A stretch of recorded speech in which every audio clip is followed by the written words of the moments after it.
هلا وهلا يا أصدقاء، شلونكم؟ إن شاء الله زينين. بفيديو اليوم راح أسوي شي يعني يخص الأعمال اليدوية وهيجي.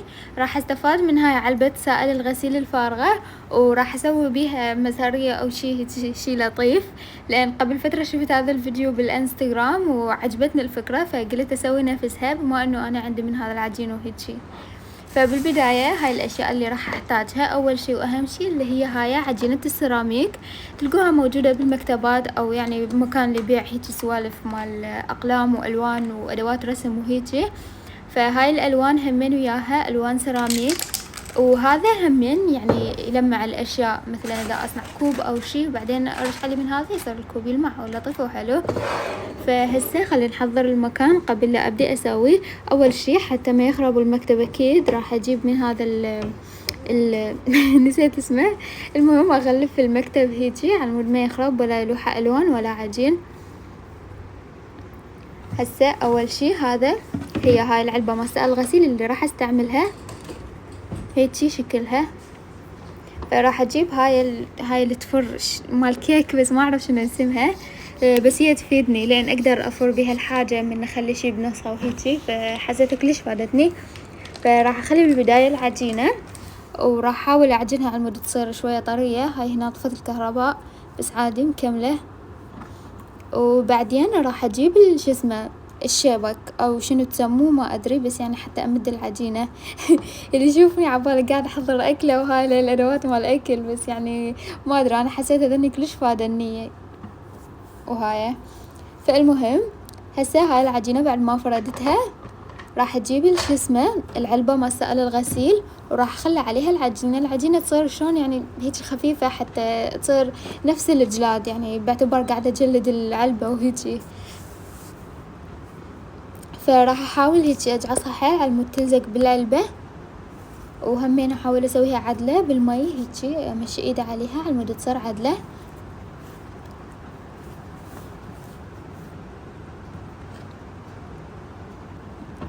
هسه همين راح افرد عجينة ثانية، وراح ابدي يعني شلون اخلي قطع على كل مكان لحد ما تتغلف العلبة كلها وهيجي، يعني شلون اجعلهم بيدي على مود يصيرون كلهم عبالك قطعة واحدة، يعني تعرفون هو نفس ما قاعد تجلدون دفتر. فالمهم هسه بعد ما كملت العلبة كلها غلفتها كلها بالعجين، صحيح مو كلش عدلة بس قلت انتظرها تنشف على مود اسويها بهذا الورق مال الصنفرة على مود تصير عدلة. فهسه راح اتركها تنشف. هاي الالوان يعني حاولت استعملها اشوف والله شنو تفيدني. صراحة انا اريد اطلع لون بيجي او جوز فاتح وهيجي، فخبطت لون اصفر ويا لون اسود، فصار هذا اللون ما ادري يا لون يعني رصاصي على زيتون وهيجي ما حبيت. فبعدين خليت ويا الاصفر لون احمر وطلع هذا اللون شوية حلو، يعني حاولت اجرب من الجهة الخلفية بس مو كلش حبيت، فعفت بس هاي الجهة سويت له تلمين والباقي عفته. فالمهم هسه راح اتركها تنشف وانظف الهوسة اللي سويتها، اشيل هذا التشيز وهنا مسحته بكلينزة ناشفة وما راح، فبعدين مسحته بكلينزة مبللة. بالبداية خفت عبالي راح يلزق. فترة استراحة، ايس كوفي اكيد بكل فيديو لازم اسوي لكم ايس كوفي. هلو، هسه بعد ما مر يومين او يوم ونص على مود اخليها تنشف، شوفوا شنو صار. طبعا ما ادري، انا عبت البيت ورحت يعني هاي اليومين، فاجيت لقيتها هيجي صايرة متفطرة. صراحة ما ادري شنو السبب، بس يعني راح احاول اصلح الموضوع. هسه يجي دور الالوان ان شاء الله. هاي الالوان تنقذ الموقف. شوفوا انا اريد اطلع لون جوزي، بس بصراحة ما اعرف يعني يا لون اختار، فراح اخلي اصفر ويا اسود اعتقد. نشوف شنو راح يطلع عندنا.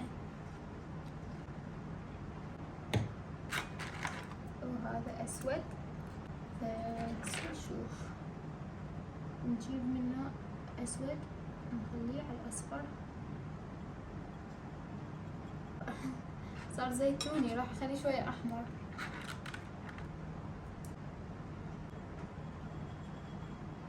شوفوا هيجي على اساس طلع عندنا لون جوزي.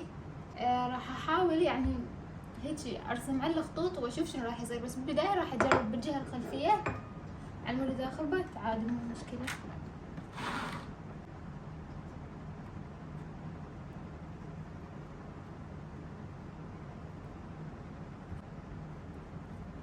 شوفوا اعتقد صارت حلوة شوية، راح اكمل ويا باقي ذني. يعني انا احاول اسلك نفسي بس يعني حرامات سويتها وهاي، فراح اكملها واشوفكم الشكل النهائي ان شاء الله ما تخرب.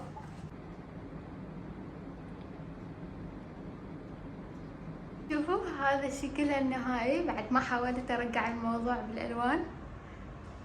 خليت عليها هذا الهيك الشجر وهاي، اكو هنا نقطة مال كهرباء مدري ما شنو، يعني هو عاد حاولت اغطيها هاي. تترى شنو رأيكم؟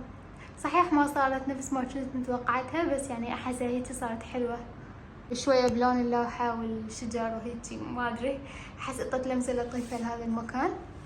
لا هسه غيرت شوية، وخرت شو اسمه الشجر اللي كان من هاي الجهة، حسيته صاير هوسة، فهيك يمكن احس صارت احلى واهدأ اعتقد. شوفوا هاي اللوحة حرامات كلش حلوة، زهراء اختي رسمت لي اياها، بس هاي هنا صايرة بقعة ما ادري ما شنو صراحة، فيمكن هسه راح احاول اصلح الموضوع. لحظة خلي اجيب الواني واجي. هذا شكلها بعد ما حاولت شوية اعدلها ما صارت كلش عدلة، بس ها هي حلوة. وهذا شكلها النهائي.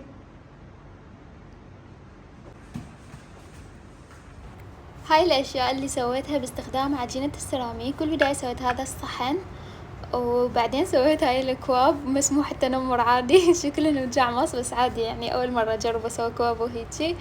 وهاي المزهرية سويتها، هاي كلش حابتها مو مسموح التنمر لان انا احسها كلش كيوت ولطيفة.